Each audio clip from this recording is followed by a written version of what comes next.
The Good Gut Live. We're so excited to be here. Today's topic is a great one, top gut health questions for a doctor and a dietitian. So we're really excited. We'll have everyone introduce themselves. Go for it. I'm Deli Marin. I'm an integrative registered dietitian, certified gastrointestinal nutritionist, and one of the co-founders of Married to Health. Go for it, Lori. I'm Dr. Lori. I'm Dr. Lori Marbus. I am a board-certified family and lifestyle medicine physician focused on nutrition, specifically plant-based nutrition, and I'm licensed in all 50 states and DC, and I see patients regularly, and yeah, so it's fun. That's amazing. Awesome. And my name is James Marin. I'm an integrative registered dietitian, environmental nutritionist, and co-founder of Married to Health. And we're so excited, guys. If you guys have been watching our Good Gut Lives, you know we are live. If you're watching this live, you can comment down below. We'll see your comments and we can answer your questions. So we're very excited to be here on this very special topic. Just because we get those questions a lot. We have some questions that already came in. Again, we can see your questions live. And again, it's a question of like, how do I do these things? What do I do? How do I navigate? Like if my symptoms are there, I'm not feeling well. Maybe we get so often, my doctor doesn't really know what to do. I feel lost even with my doctor, or even my dietitian just keeps putting me on a low FODMAP diet over and over again. And then my doctor just gives me antibiotics over and over again. What do I do? I'm a little stuck. So here you have really knowledgeable, experienced, integrative providers, and we want to answer your questions. So with that, I'll kind of just let you both kind of share your views on gut health. Like, how do you feel about gut health? How does that play into the rest of the health for a person and even their family and community and beyond? But who wants to, or Lori, we'll have you so much to say. Why don't you start, Delia, and I'll come ahead, in with my back end. Perfect. I mean, we live and breathe gut health. So I think we're a little bit biased when it comes to this topic, although the data really is confirming kind of what we've been saying, that the gut really is the nexus of health. We have heard Hippocrates said all disease begins in the gut, but we really are starting to see so much of it is rooted in the gut, with over 70% of our immune cells rooting there in the gut-associated lymphoid tissue. We're seeing that inflammation can generate in the gut, which can spark high blood pressure, high cholesterol, high blood sugar, even cancer. So gut health, I think, deserves the spotlight that it's been given these past several years. And I think now people are really starting to realize just how much they've struggled with their gut health. I think that a lot of times we learn to downplay it because it's been a bit of a taboo topic, and we don't want people to know that maybe we're gassy or bloated or we're in pain. But I think we're starting to feel more comfortable to address it, especially with our care teams, and really just acknowledge implications that some of these seemingly benign symptoms can have on the rest of our health, our diet. I know I have so many people come to me saying, well, I want to eat whole food plant-based because I understand that that's best for my diabetes and my insulin resistance, but I can't tolerate all the plants that it would require, or, replace diabetes with any other condition. And I would say that's really where people are seeking me out. So I just feel like gut health is such an important topic, and it really starts from day one of pregnancy, which is what we're seeing. But Dr. Marbus, I'd love to hear kind of what you're hearing about gut health, what you're researching about gut health, and how, as a primary care physician, you're supporting people with their gut health. I think I love what you said, especially about the pregnancy piece, but I even go back further. If we look at epigenetics, right? So what my grandmother consumed affected my mother's eggs, which is half of me was hanging out there during that time. And genes were turned on, right? So that can have literally multiple generation effects on what we're consuming. And I think our gut health is a reflection of just our food system in general. I think if you look at the processed foods and all the things that are considered edible things, they're not really foods. I call them frankenfoods. And just seeing what those things do to our health, not only just the gut health, but the gut is it takes the first assault, right? But then it's trying to make things right, but the body responds as well. So there's so many intertwined things going on with the gut, right? You have the nerves, and you have, like you said, the immune system. And so many things, emotions. People say you get butterflies in your stomach. There's reasons for that. Our mind body is really our mind gut. And so I think it's really focused in on looking at the whole person. That's, as a family medicine physician, that is really my specialty, in the sense of not just looking at one particular area, but many times I hone in on the gut for sure. That's the beginning. Let's put what's in your mouth.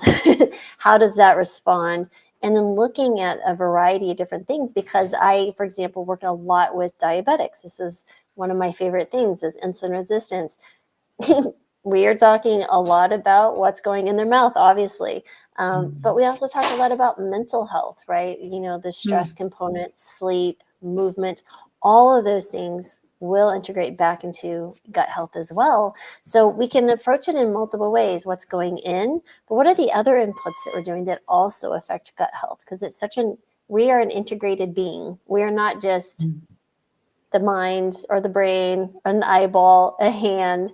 It reminds me of a story when my daughter was little. She did something. I can't even remember now what it was. She goes, but Mom, it wasn't me. It was my hand. And I was like, oh my heavens. So she's already doing this whole, she's going to be 30 in a few weeks now, but she's gotten over that. But I just thought it was really entertaining to see this child. She's already understanding that whole like reductionist paradigm that just really get us in trouble with regular science, right? We've just become so separated. And also, like we were speaking before we went live on the integrated team approach, so many of us, we go see the cardiologist, we go see the endocrinologist, we go see the rheumatologist, but we never speak. And so the poor primary care doctor, they have 15 minutes to make sure they have all the meds correct, and then give you refills or one other medication to deal with the side effect of the other medication. So nobody has time to look at you as a whole person. And that's the beauty of what we do. We have time, and I would venture to say, the expertise that a lot of people don't have, or the luxury to have. So I feel blessed in that sense. I love that. So beautifully said. I think that's an excellent segue, because it is like, what is that process, right? Like, so if someone because we see this a lot, I've had constipation since I can remember, since I was little, since I was 7, and now I'm 27 or 37 or 47, and I still have constipation, but now I have eczema, now I have high cholesterol, now I have a headache, and I just go to my primary doctor and they keep running the same labs, if I even get them run every year. And I don't know what to do. So what is that process with you, like, Dr. Marba? So we can start there, and then I know. What do you like, Lori or Lori's Dr. Marba? fine. Lori is fine. I know. I feel like I know you, but I want to be like, we know Dr. you very Marba, well. We're friends. I know. It's all We're good. friends. Regardless. Yes. Beautiful. So yeah, but what is that process? And where does someone start? For me, whenever I see someone for the first time, they fill out an intake form, and I'm asking a variety of lifestyle questions. What is their habits? What is their values? Because I really also want to speak the language of that person. So we really get to, one, understanding where they are and their stress levels, what they have been engaging in as far as lifestyle habits. Are they smoking alcohol? Are they eating animal products, processed foods? Are they drinking sugary drinks?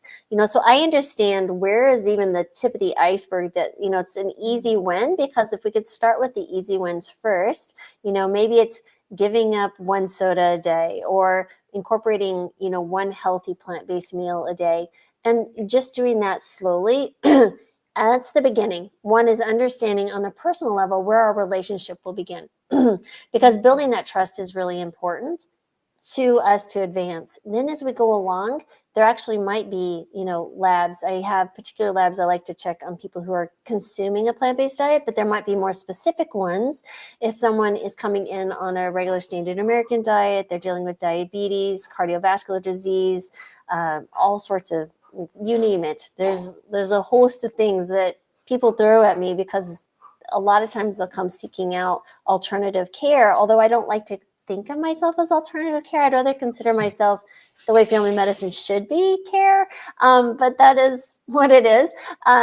So that's kind of how my approach is looking at the standard labs for my plant-based eaters, B12, homocysteine, methylonic acid, lipid panel, A1C, all those things, but also honing in on maybe some more standardized. You can still get at Quest or LabCorp, but I really like to look and see, where's the inflammation occurring, and just try to do the biggest, broadest, sweeping things first and see what's left over. And as we hone in, now, if they have a very specific gut issue, it'll depend, like, what are those symptoms? What have they had worked up? Well, let's look at the back risk. I don't want to go and repeat things.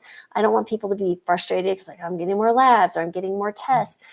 Let's talk about it. Let's talk about it in the broad sense of what all these pieces you've already done and what do they could possibly mean, and really dial down a differential, like a diagnostic differential. And what that means is we're having a list of possible causes. And then when we look at those possible causes, that'll kind of lean us in the direction, okay, where do we even start? Do we need to do more diagnostic things? Or do we okay, we have a pretty good idea what might be going on here, and maybe we can start with some general approaches on improving your gut health or improving something else that might have impact on your gut. But so many times what you're seeing in illness is a reflection of the gut and what's going on. So like you said, like, skin is such an important piece. It's really interesting.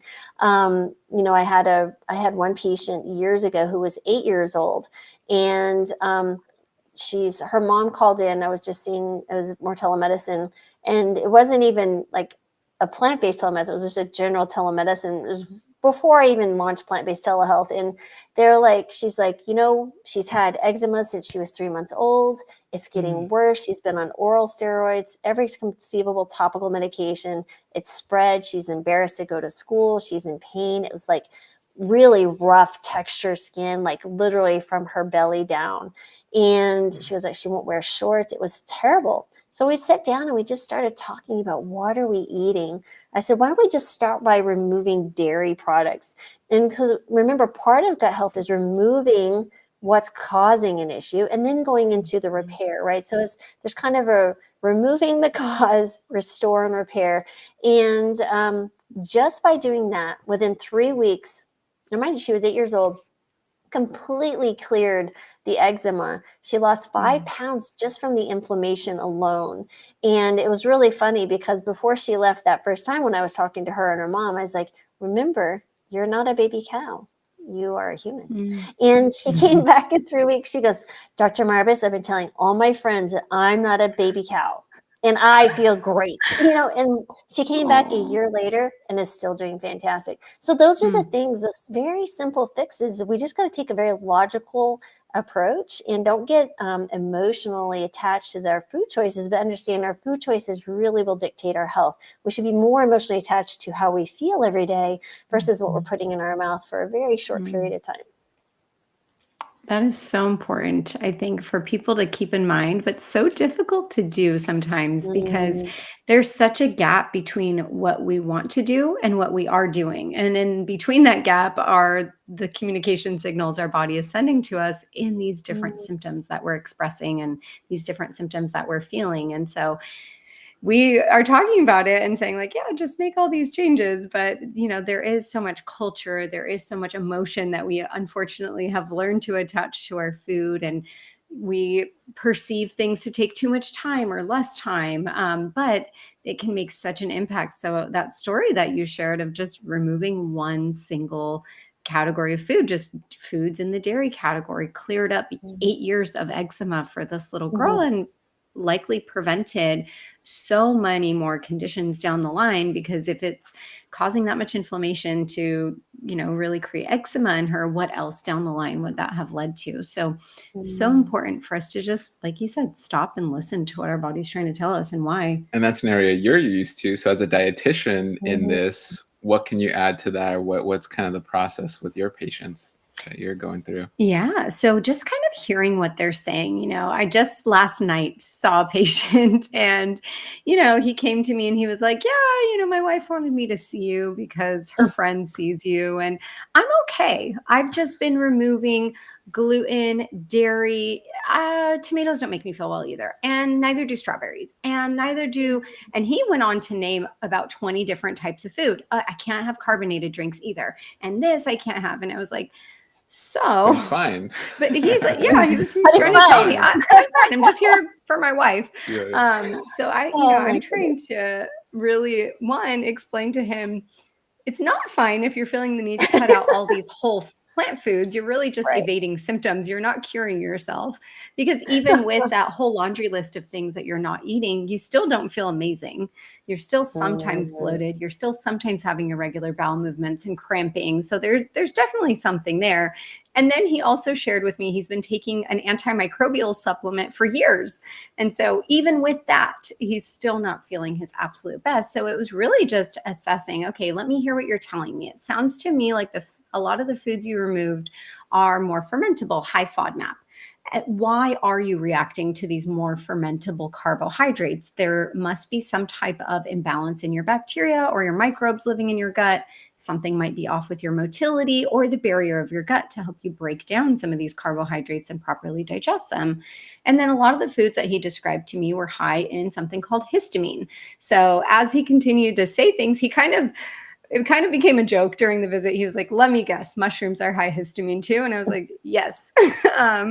So, even if somebody does identify X food causes X symptom for me, we want to understand why, and really understanding more of the personality and the desires and the preferred foods of certain bacteria and other microbes in the gut can really give you those answers. So that way we know how to work with the gut and not just restrict more and more and more whole plant foods, especially because we know the benefits of adding them to the diet. So living in this perpetual state of an elimination diet is not a means to an end. It's kind of just running from the symptoms, what James and I like to refer to as gut debt. What we tell our patients is it's like you got in really deep debt, and instead of taking it head on and kind of assessing what it is, working with a financial planner to get out of it, you're kind of just like, it's okay. I'll just change my email and my phone number and my address, and I'm not in debt anymore, and I'm fine. Just run from the debt collectors for the rest of your life. That's it. That's the solution, right? But we know it comes back.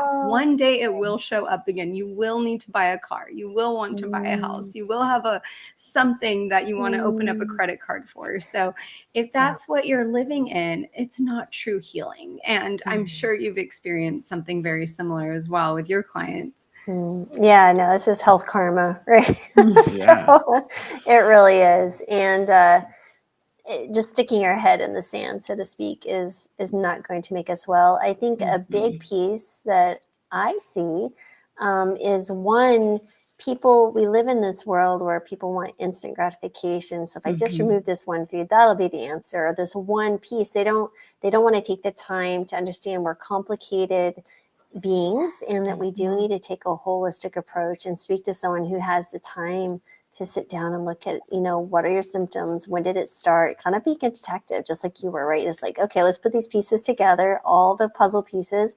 Where can we start? That, something that is easy to start implementing. But I think that's a big piece of it. And we have normalized not feeling well, right? So when someone does feel well, they're like, wait, you're over 60 and you don't take any medications, right? You're doing this and what?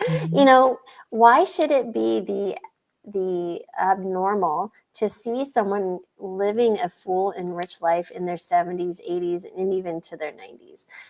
Why should it be normal that we're seeing people in their 30s, 40s, and 50s having heart attacks, morbidly obese, struggling to just wake up each day and slog through a day? That is not the life we were meant to live on this earth. And people really struggle. Sometimes that will actually cause some people to become angry because what? You're telling me it's not right? I'm like, I'm not judging you. I'm just stating a fact. And, but it's something that can change should you choose to embrace that. So it's kind of like, he had to be nudged, but he showed up. And he listened, I hope, and we'll start engaging in whatever you're advising. So, you have to deal with a lot of this because actually most of my visits are dealing with the mental habit formation. I mean, honestly, the investigative, I feel like the medical piece isn't such a difficult task. It's literally helping people understand their behavior, how to implement change, embrace change, stop suffering. You're choosing to suffer by inaction. And, crafting that message in a way that they'll receive it and respond in a positive manner. So anyway, yeah, that's most of my discussions with people.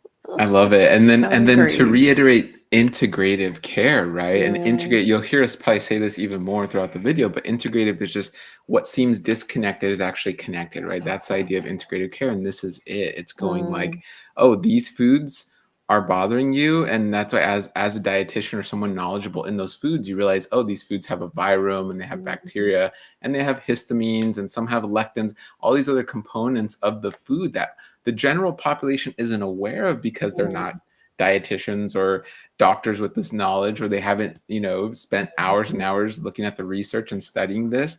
And so when you add that context, it can open up those gates in the mind. You start to kind of break down the walls of like, oh, you mean I don't just run from the food and I don't just try to have this quick fix mindset. Like, no, oh, I get the context now. And that really opens up gates. And it's so important to do that, right? It's like that old saying, you don't know what you don't know. And you're trying to fix a problem with what you don't know, right? That's kind of insane. And it's really just opening up those gates. So I think this goes well with some questions we have. And again, if you're watching this live, you can post your questions down below. So we have some questions that I think works well. We had a question come in. How about indigestion? Family members insist it's genetic hiatal hernia with no cure, meaning grandpa had a hiatal hernia and indigestion, dad had a hiatal hernia and indigestion, you are going to have, and your kids and your grandkids, you know what I mean? It's just going to keep on going. So that's almost, I feel like, is a wall we put up where we're just going to go, yeah, I know everyone in my family has diabetes, so I'm going to have diabetes. Just accept it, live with it. There's nothing you can do about it. We're just building this wall throughout our lives. And then I think we're here just going like breaking down the wall going, no, that's not true. So how would you guys start with that statement? I think one, it's understanding that when someone comes with whatever the disease, it could be heartburn, GERD, whatever, diabetes, heart disease, breast cancer, it doesn't matter. Now, it doesn't mean that you don't have genetic propensity to have something happen, right? So we've all heard it, the genetics will load the gun, lifestyle will pull the trigger many, many times, 98% of the time. But when we think about it, what is this person doing? It's a self-fulfilling prophecy is what we're doing. And people don't truly appreciate by them already accepting a story, they're going to probably do the activities that lead to the fulfillment of that story. It's kind of like, I'm going to go shopping for a new car. I'm going to buy a Volkswagen.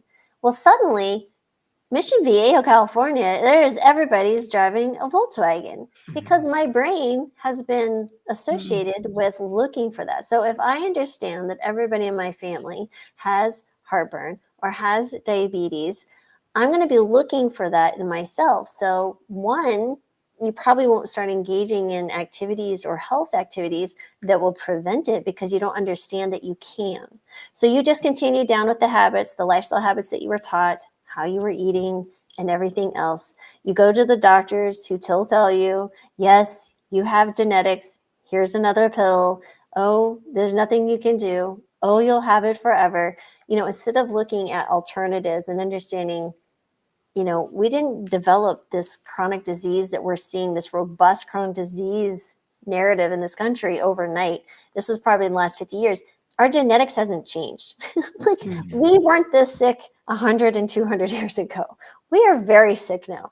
And so that's where I start. Number one is making it very clear to them. And they get this in their head. Number one message, because I don't want them to quit and use that as an excuse and say, quit in the sense of trying things that will make them better, looking at their picture as I can do so much to heal this body and mind. That's, like I said, where most of my work starts. Now, when it comes to the GERD piece, I'll turn that over to you. But that's where I start, is always, okay, let's listen to what you're saying. Such an important reflection. And from there, it makes me ask questions like, were your father, grandfather, whoever, were they constipated? Because 9 times out of 10, my GERD patients, my patients with LPR, they are constipated. There is such a strong communication signal between the stomach and the colon. It's called the gastrocolic reflex. And when the colon is backed up and full, it's going to also back up the stomach. It's going to say, hey, man, I'm full. Slow down whatever you have going in there, decrease their appetite because I can't even handle what I already have going on. So please don't give me a bigger workload to work with. So that's always my first question. Were they constipated? Why were they constipated? And that's where we go into, what did their diet look like? What does your diet look like? How's your fiber intake? How's your movement? How is your gut bacteria? What was your antibiotic use like? Were you an antibiotic family? I grew up in one, right? And we see that where, okay, for every little sneeze and sniffle, are you running to go get an antibiotic? That's likely wiping out a lot of your good bugs and a lot of your helpers that are helping with motility. After you took antibiotics, were you historically then eating probiotic-rich foods? Were you having prebiotic fiber to really reseed and restart your gut? Did you ever take probiotics if they were appropriate for you? So really asking those questions of, how did that hiatal hernia get there?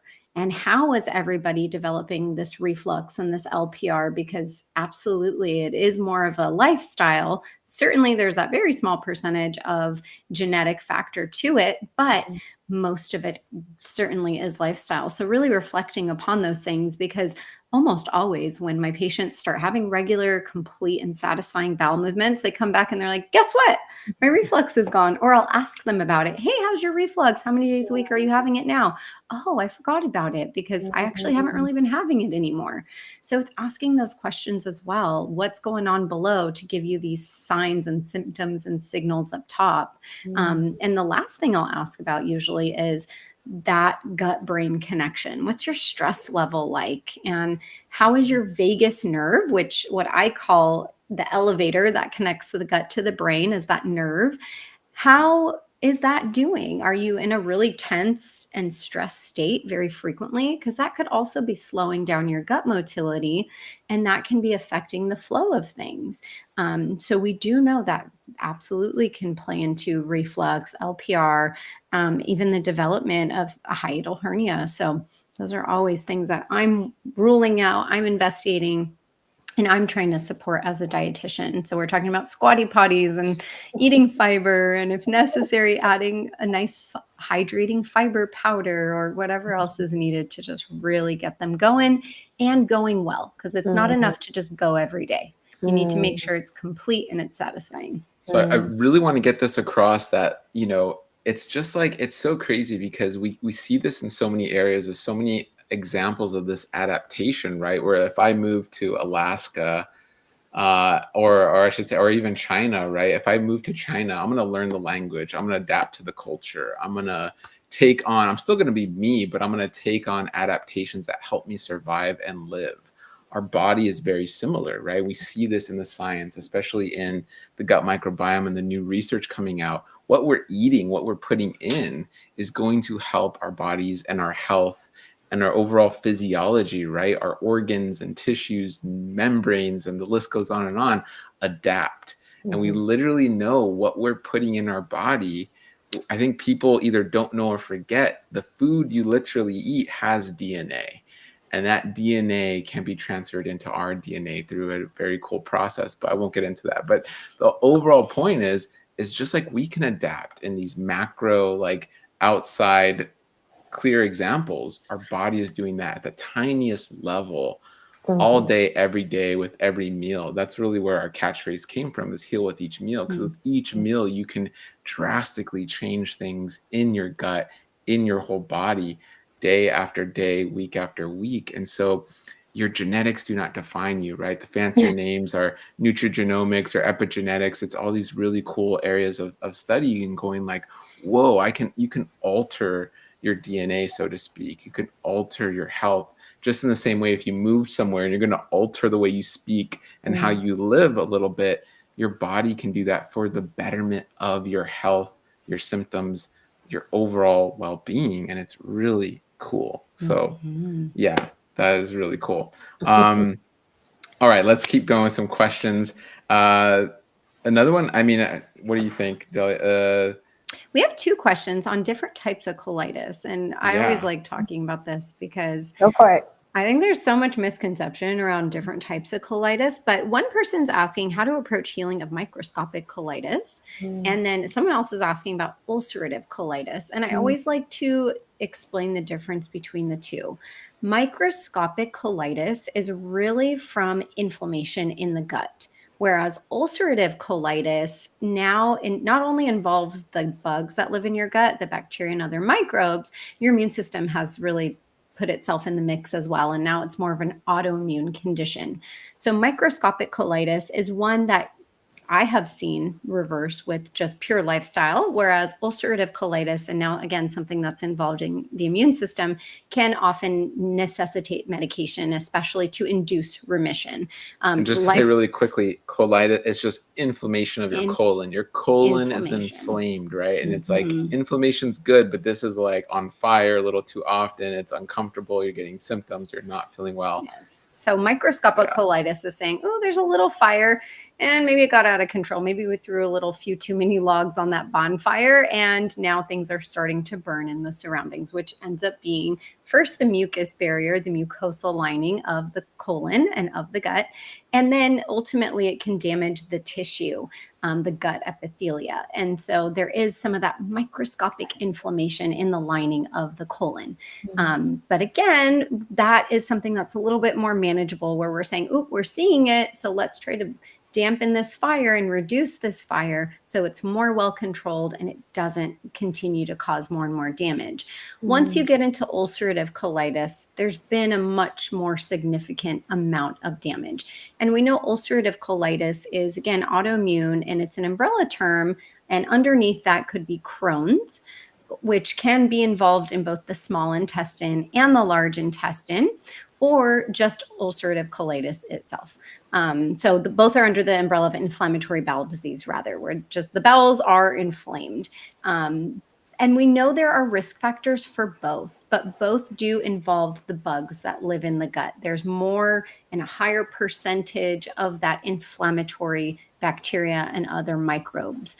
And we now can name them. There are studies now that can name specific strains of bacteria and other microbes that are more abundant in the microbiome of both those with microscopic colitis and with ulcerative colitis. We see more of what's called sulfur reducing bacteria, where they'll eat up sulfur and they will create a gas called hydrogen sulfide, which can be very irritating to nerves. And the gut is a very abundant bundle of nerves.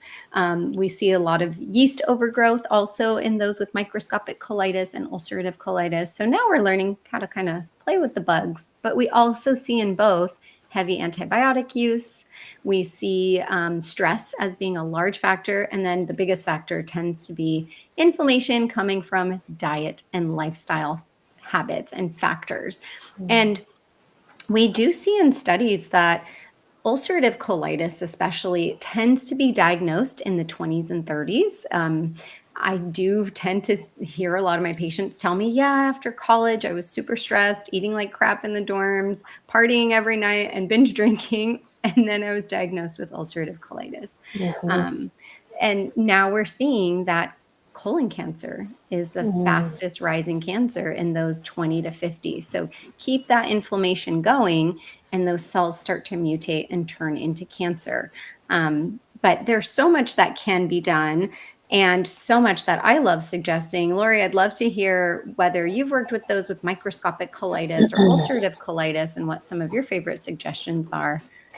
I think really it's helping patients understand they oftentimes will come in the heat of a forest fire, so to speak, like you're describing.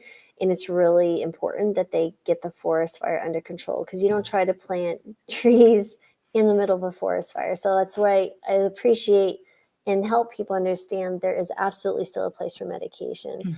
And sometimes, at least what I've seen is that people have almost a feel shame about being on medication or taking medications appropriately, right? So that is one thing that I would say is number one.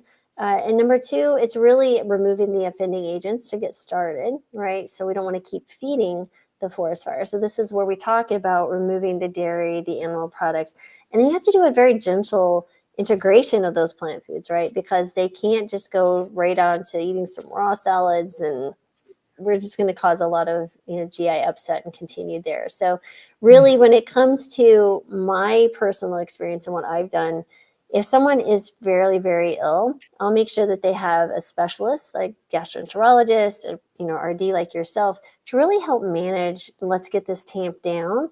And then when, they've seen someone like yourself who can give a more prescribed dietary pattern, because it's going to get very nuanced. And typically my appointments are much more on the higher level. We get them, again, I deal mostly with, like, say, diabetes. You might have gastroparesis, those type of things.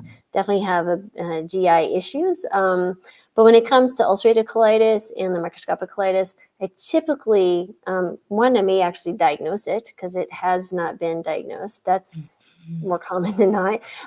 But then actually get the specialists involved, because when the specialists, sometimes if they're not understanding or integrative like ourselves, they may just say you have to be on medications forever. But I'm like, okay, come back to me when the fire is simmered, and then we can start introducing more of these, foods that can heal, how to appropriately cook them, what are some natural herbal remedies that can also help aid in that, the appropriate probiotic use, those type of things. So that's how more of my approach is, and making sure they have the care that they need, because as a primary care physician, that's really, really important, that I can send them to someone that they can trust.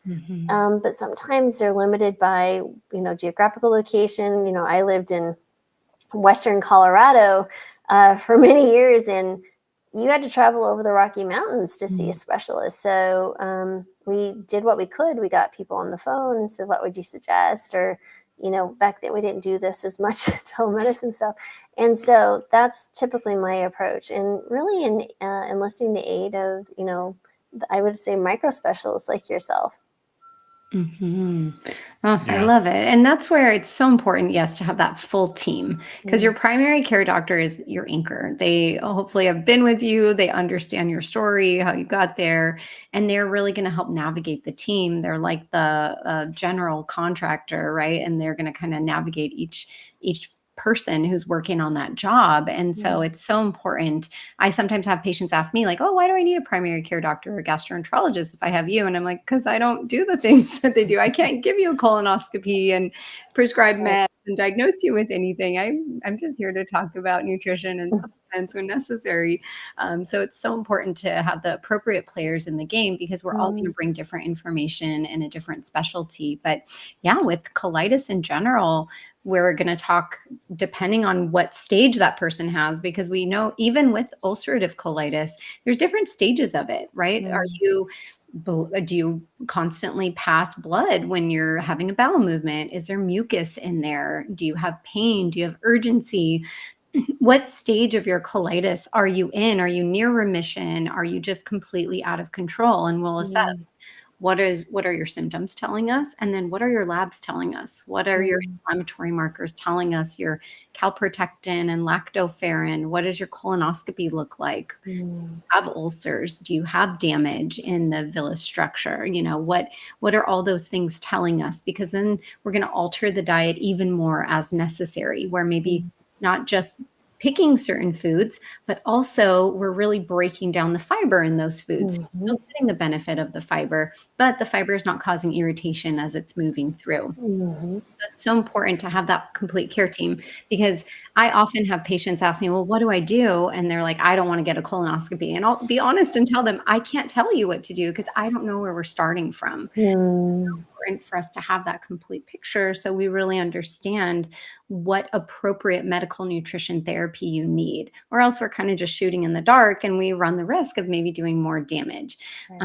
So yeah, often there are conversations around, hey, these are the medications that are options. Talk to your care team about them. And in my experience, and this is what the data shows, this type of medication is more likely to be lifelong. This type of medication can help induce remission, and then we'll use lifestyle to hopefully keep you in remission. But we see the whole spectrum and the whole gamut, and of course respect every person with whatever choices they want to make, but hopefully provide them with informed consent, so they really just understand the risks of these different modalities and what using them looks like and what refusing them looks like. So I just think that that's so important. So each person cannot have that regret of saying, why didn't you tell me that there was this medication? Or why didn't you tell me there were side effects of that antibiotic I took? Or why didn't you tell me food could have helped? So it's so important for to just bring that area of their expertise. What you both are saying, really, yeah, the theme is that information, right? Because you can't have consent without information, really connecting the dots. I mean, so powerful. I mean, it's great. And that's where, Laura, you come in to really diagnose, because you see the light bulb and kind of like the Right. eyes open up a little bit when you go, wait, what? And that's the power of these diagnoses. I know we talk about integrative, where everything's all connected, but if patient comes to us and go, everything's wrong with you, and we're not giving them specifics, it's like, well, where do I start? So that's where it's a balance, right? We're not saying throw away all medications, throw away all specifics. No, we're going to use these specifics in the right way. And it's powerful because you go, whoa, I have ulcerative colitis. Whoa, what is that? Let me learn more about that. Even before that, though, understanding that the constipation or the trauma as a child will increase your risk of IBS as a young adult, even as a child. And then the idea of having IBS increases your risk of IBD by 1,500%, according to some studies. So that gets into the ulcerative colitis. And along the way, I mean, there's even more stats on diabetes, increasing risk of heart disease, and so many cancer. And so it's understanding, if you have kids, if you have grandkids, if you're young yourself, if you're in your early 20s, or even if you're older, great. Now is the day where you can make a drastic impact, where you can start making changes. And that can change your nieces, nephews, grandkids. It can make a huge impact in your family to prevent, right? This information can prevent, it can inform, even if something's going on, you have symptoms, empower you to then make those changes. But really, I mean, that's what we're all talking about here. That's why we're even making this video, is like to empower you with this information, to really help guide you, whether you can prevent. You most likely can definitely reverse and eliminate symptoms, and you can have a better outcome of your life. Like, who doesn't want that, right? It's a beautiful thing. So very cool. I know we have, and this question was more, really but specific, and I always want to remind people this is not medical advice, but this Yeah. person, Good with James disclaimer. making those connections between IBS and IBD, this person asks, how do I heal my 18-year-old with ulcerative colitis, not responding to oral meds? They have elevated liver enzymes. They ruled out any liver disease. They're seeing a liver specialist, but and they received an iron infusion, but the doctor's saying diet will not heal the gut. It may just improve the symptoms, but it won't heal the gut. Now we're seeing in studies, again, there's that connection. Does this person have IBS? There have been several new studies that have come out to show that if somebody has intestinal methanogenic overgrowth, IMO, which is a type of SIBO technically, that can increase liver enzymes, and that can cause liver inflammation as well. Certain gut bacteria will produce gases that can irritate the liver. And if that person has had IBS for years, that can increase risk for IBD. And, with IMO or SIBO, it does often include treatment in addition to diet. It's very seldom that diet alone will heal SIBO or heal IMO or heal ulcerative colitis. But it's such an important piece. So even if it won't be the end all be all, because I do sometimes also have people come to me and they're like, it has to be nutrition and I don't want to do anything else but nutrition. So really understanding it can be both without kind of overlooking that it has to be both, right? It can't just be meds. It can't just be diet. Sometimes it has to be both. Sometimes it doesn't. Goal is definitely, like you were talking about, Lori, to be that, a more wise person who has not taken medication or has gotten off of their medications. But it's nice. They're kind of like a life jacket when you really need it, when you're drowning and you need more information. So I would encourage that person to really continue to ask, well, why? Why? And if your care team can't answer, then keep adding members to your care team or get a third, fourth, and fifth opinion if you need to. I always remind my patients, we work for them. They don't work for us. Right, exactly. I have to hold on to that life jacket picture too, because you're drowning and the medication is your life jacket, but ideally it's to pull you back on the boat. It's not just to leave you out there. Like, right, you have 5 life jackets. We're just gonna tug you Good along the luck. boat. Good luck. Okay, Right. hopefully sharks don't bite your feet and your legs. It's like, no, and then we ideally pull them back on the boat and then not keep the 5 life jackets on, right? While you're on the boat, let's take off the life jackets, right? That's medication, right? Get them a new set of dry clothes and keep Yeah. them warm and feed them a nice meal. Yes, There we you can go. go on and on Right. and Go on with on and that. and then have a nice time on the boat. You're right. You're Mhm. And then thriving. land on the tropical island and stay put for a while. Exactly. So yes, it could keep going. So that's a beautiful analogy of medication where you don't have to keep it on, just like you wouldn't keep on that life vest once you're on the boat. Yes. So yeah, but yeah, I just wanted to say that. But very Mhm. cool stuff. We're seeing. Mhm. Where do you want to go? We have some This questions is a good here question. like that. Okay. Any advice on how to normalize these gut health conversations when family may not be taking it as seriously so that we can advocate for our own individualized health? Just give up on family. Family will never, no, I'm just kidding. No, family can be difficult for sure.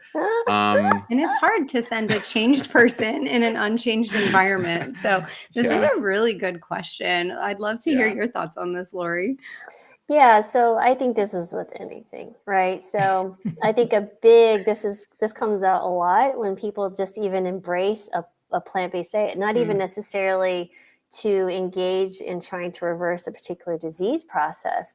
Just eating differently gets people riled up, right? These emotional attachments. Yeah. And I've had an experience once that I was eating, we'd gone out with some people that I didn't know very well. And I don't wear that out of the fact that I'm a doctor. It comes up sometimes in conversations. People ask what you do. And so it's a known fact, but I don't like, I'm a doctor, you need to do this. Yeah. Now, if, never mind. So anyway, so we're going out to eat, right? And this person, I'm doing my plant-based ordering thing like I normally do. And I get my food. They're like, wow, that looks really interesting. Why are you eating this? So I was like, oh, I eat a plant-based diet. And, just said, yeah, it's really good. And I've done it for a while. And they're like, look at me and go, what? So you're saying what I'm eating isn't healthy? I don't know this person. They just basically said that I was insulting them by ordering something for myself. Wow. So I think this is kind of how we have to think about it. This has nothing to do with you. It has everything to do with your family or whomever it is, your neighbor, your sibling, your coworker. When they reject or cause resistance to whatever you're doing, understand that don't take it personally. It's just their ignorance and something that they will have to deal with. You can approach it in any way you want. I typically like to use humor. I try not to fuel the situation by try to say I'm right and you're wrong. That'll get you nowhere. But just saying, I respect what you're saying. I'm giving you space to express your thoughts and decisions. But I have to be aware that this is what my body needs and what I need to do. And I said, if all else fails, just say, my crazy doctor has me on this diet. What can I do? So I was like, so whatever you can do in that way, just don't feed into it, but don't get pulled into it thinking, start creating doubts in yourself that because you've chosen to be your own health advocate and someone else feels that was the wrong action. That is a negative, guys. Don't be pulled into that story. They just want to pull you down their stream of dysfunction further because it's something that they're used to. And if someone that they're close to is doing something different, it's scary, it's unfamiliar, and they don't want to be abandoned. They don't want to be told they're wrong. And, humans are complex, interesting creatures. And so we have to understand people come with their own situations, their own history, their trauma, their stories that they're telling themselves. But you can be the presence in that moment to just give them some space, accept this is the way it is, and say, I appreciate you, but I'm going to be doing my own thing. Thank you so much. And just leave it at that and be happy with that. And if they keep coming back, You're curious. maybe you have to remove yourself from that situation and say, I have to put boundaries around here because I don't want to upset you, but I can't talk to you about this until you're in a state of being more open, that I need to be that, discussion about my health and the way I'm choosing to eat is so wonderful for me that I can't have you causing conflict in my own mind. And so I can't just discuss it with you. So anyway, there's lots of ways you can approach it, but that is typically what I see. And I love, I mean, I know from personal experience, I always was just turn it back on me. Like if someone was kind of making it, because they're kind of making it about them. Yes. Right. And it's like, well, wait a minute, this is what I ordered, not what you ordered. And so I I'm just not kind of force feeding you. not to be so like, funny. yeah, not to be like too narcissistic, but it's I just put it back on me like, hey, I would just share my testimony. Like I felt so great. This is what I'm doing. This is why. And it was for health reasons. Like I used to get sick a lot and have allergies and joint pain, and now I don't. That's it. That's just why I do this. I'm continuing to feel good. Like I don't drink caffeine, and I see people drinking 5 cups of coffee a day and I feel wonderful. And what can they say to that, right? And I would say if you don't have a testimony yet, but you're exploring changing, your lifestyle and your diet, then just do that, right? Just focus on your actions being the words you need, and then see what happens. And in 6 months, 12 months and longer, then you go, wow, you know what? I'm not on that medication I was once on, or I'm not feeling this way I once felt. And now you have the testimony to kind of shift perspective a little bit and make it on, what they're asking about, which is your plate, your food, your why, your health. And then you can share that, right? And I feel like even if someone, because we've had some hostile family and friends, and what can they say? Once you say that, it's like, oh, what are they going to be like? Oh, how dare you get healthier? Like, oh, it's like that really kind of calms it down, and or just kind of makes them think, plants a seed, and then you're just like, yeah, cool, great. If you have any more questions, I'm here. It's like, yeah. And I think one challenge can come up though if you're still living with these family members, but that still gives you that opportunity to be the change within the home. It's definitely harder when you're doing it alone or when you're surrounded by everyone else who's doing something contrary to what you're doing, but it really gives them the opportunity to witness your transformation along with you, where they're maybe experiencing what they're experiencing and you're not experiencing those symptoms, or you're having great energy and you're having great stamina with your workouts, and maybe they want that thing. So I think it just enables them to have that closer look. It's definitely more work for you. But it is just remembering your Northern Star, why you're doing it and what is going to help you continue doing that thing, because you started it for a reason. So you started it for you. Don't drop it for other people, because you're the one who's going to feel the symptoms of whatever comes as a result of those lifestyle choices. Yeah. Wow. Well, I know we could keep going. I'm seeing more questions come in, but do you want to? Yeah, we have just a answer one couple more quick Okay. questions. This is an interesting question. I know this has been kind of a taboo Bad topic. cooking Oils, affect your gut. oils in general, right? We're having a lot of people talk about seed oils and whether we should eat oil or not. And I know there's a wide gamut of opinions when it comes to oil and fat in general. But I'd love to hear, Lori, your opinion on quote, bad cooking oils. I will say maybe more inflammatory cooking oils than just in general. So, how do I just start this discussion? So this is how I approach oils in general in conversation is, so most of the time people are coming to me from 2 camps: very ill, Crohn's disease, or they're the worried well, and they want to make sure that they're doing okay, and that's okay. And sometimes my worried well are very fat phobic to a degree that it can actually be harmful. And so I think there's been a widespread how should I say this? Widespread wording in the plant-based community that you should only have low fat. You have to have low fat. Low fat's the only way. But then people come to me fatigued, they're tired, and a lot of things can be occurring. I will say, even with my own experience, when I first went plant-based 12 years ago, I went to a very low fat restrictive diet like that, and I didn't feel well. And for me not to be like, let's go get something done, is weird. And so I was like, what is going on? And so, I added healthy fats back to my diet. It wasn't in the form of oil, but nuts and seeds, avocados, and I felt great again. It's like, okay, that's an important piece. There's omega-3s that are involved with these nuts and seeds. There's wonderful things. Now, where I do provide caution is liquid fat, like cooking oils. They're very high calorie dense foods, right? So this is where most of my patients require weight loss. We're dealing with insulin resistance. We're dealing with a bunch of things that it's very easily absorbed, even if it's good, considered like olive oil, which is considered a healthy oil. It doesn't help me with my weight loss situation that I'm trying to help someone. But I'll say, instead of doing the liquid fat, let's go for, a handful of nuts and seeds, walnuts, pumpkin seeds, whatever you like, ground flax, hemp seeds, looking for getting added benefit, not just the fat component. Now, if they want a little bit of fat with, a dressing or something, let's how can we incorporate those whole foods, so you get the fiber and the micronutrients and everything else that comes along with it. Now, if I have someone who's young and healthy and they want to use oils, in particular for cooking or dressings, I think that's fine. That's absolutely fine.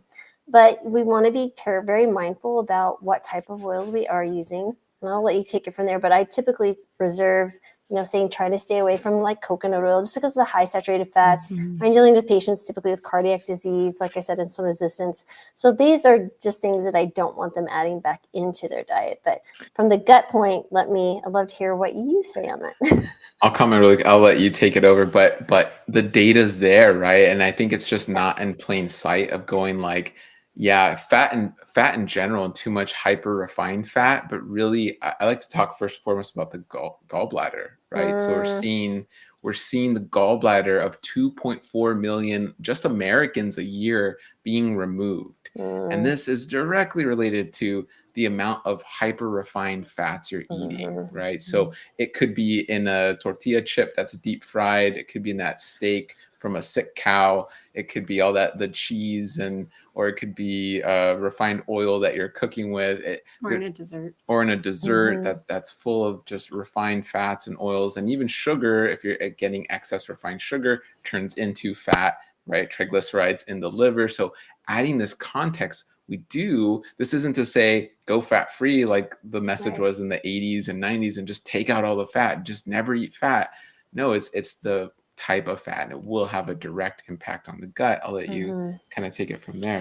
And that's where I think that word is key, just hyper refined as well. And liquid oils tend to be hyper refined. Again, not saying that we're always telling people don't eat oil at all. If it fits well within their, caloric needs of the day, and they feel well having high omega-3 oils like olive oil or avocado oil in moderation, then there's no data that shows that that's detrimental to their health. There's actually some data to show that can be a little bit conducive to absorbing fat-soluble vitamins and decreasing inflammation and things like that.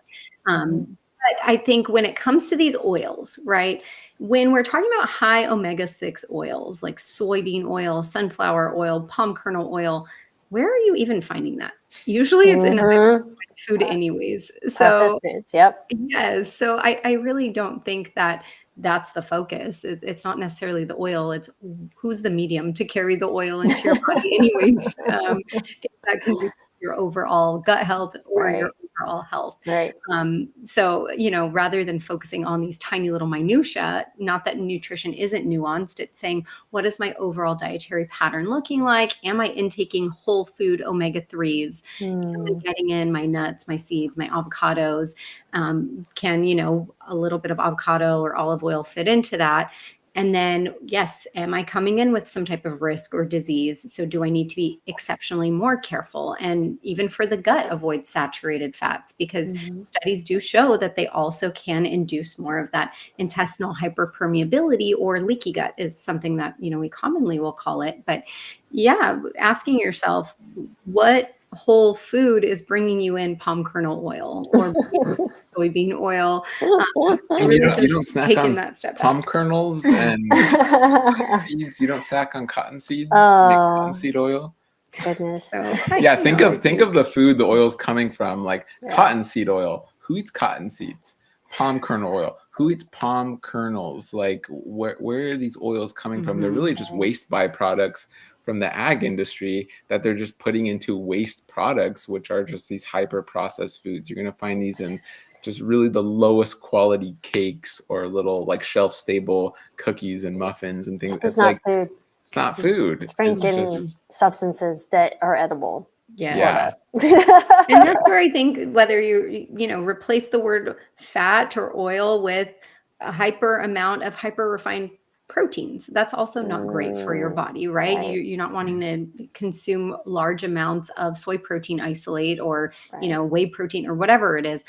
Excessive protein is not great for your body, your kidney, and other organs, or neither are hyper refined carbohydrates. So really, I think we can all hold hands and agree that it just comes down to these hyper refined, ultra processed foods. So if we really just keep that in mind, keep them extremely minimal in our diet, I think the world would be a healthier place for it rather than focusing on these very, very tiny things. Yeah. And we have several questions of people like, what's the worst food?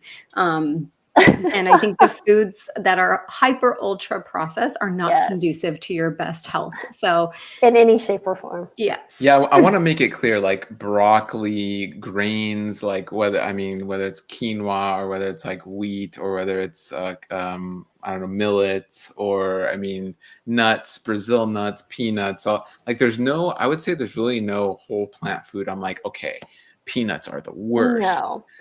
When Yeah, we're exactly. talking about what foods are not great for your gut, they're really just the man-made, Franken GMO, like hyper refined foods that really you can't find them growing anywhere, right? So that's where I want to just clarify that, because plant foods are getting a bad rap. There's people out there telling you don't eat fruit and don't eat grains and don't eat beans. Like, wow, that's a red flag, right? That goes back. And I know we've been going for a while, but if you go earlier on, we're saying you're running from your symptoms, right? You're running from the gut debt.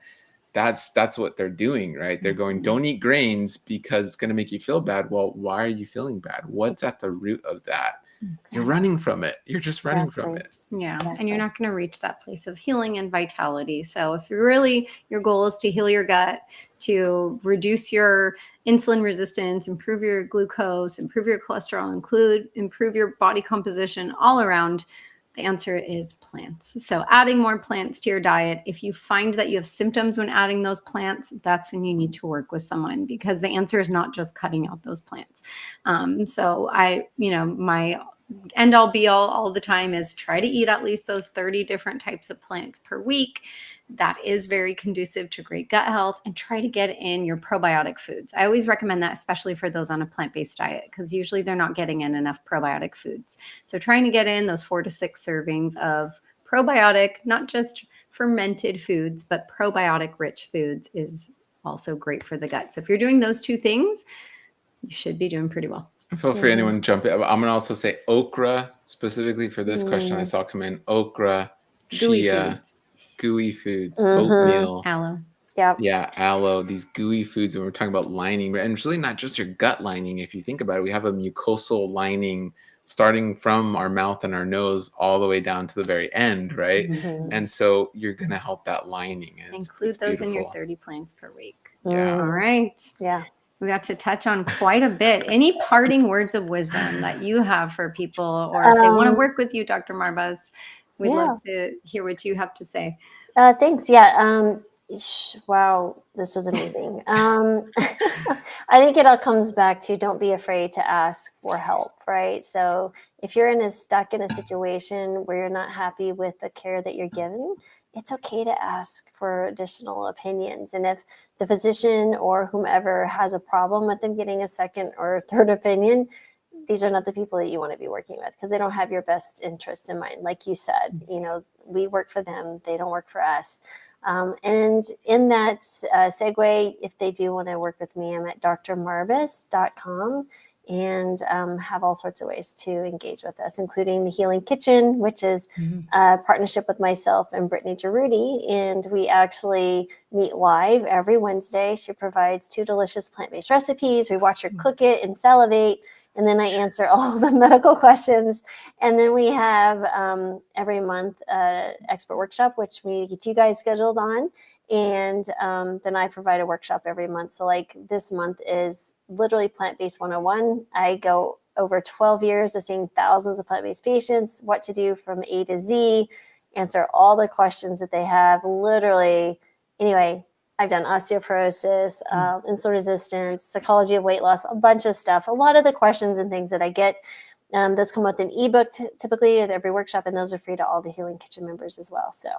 And your community is active. I love seeing all their engagement. So and down below, links down below in the comments if you're watching this later on. So we'll have links down below. And then again, if you guys want to find us, we're marriedtohealth.com. And Dahlia is our resident gut health expert, dietitian, all the cool things. But yeah. But I'm joined by 5 other amazing plant-based dietitians who specialize in oncology, pediatrics, metabolic disease, emotional release if you're struggling with your relationship with food, eating disorders and disordered eating. So I think between the 3 of us and our teams, we really got your back. Teach you how to cook, teach you why you should cook that way and what you should be doing. Yeah, no, it sounds pretty comprehensive care. Yes. Well, thank you so much. Yes. Thank you so much, Lori. It was awesome to connect with you and talk to you, have this conversation. Guys, if you like this, give us a like down below, comment down below, and we hope to see you back again for another Good Gut Live and also Dietitian Talk Live. And definitely connect with Lori down below. Links will be in the comment section and the description section. All right, everybody. Well, have a great day. And as always, heal with each meal. All right. Bye, everybody.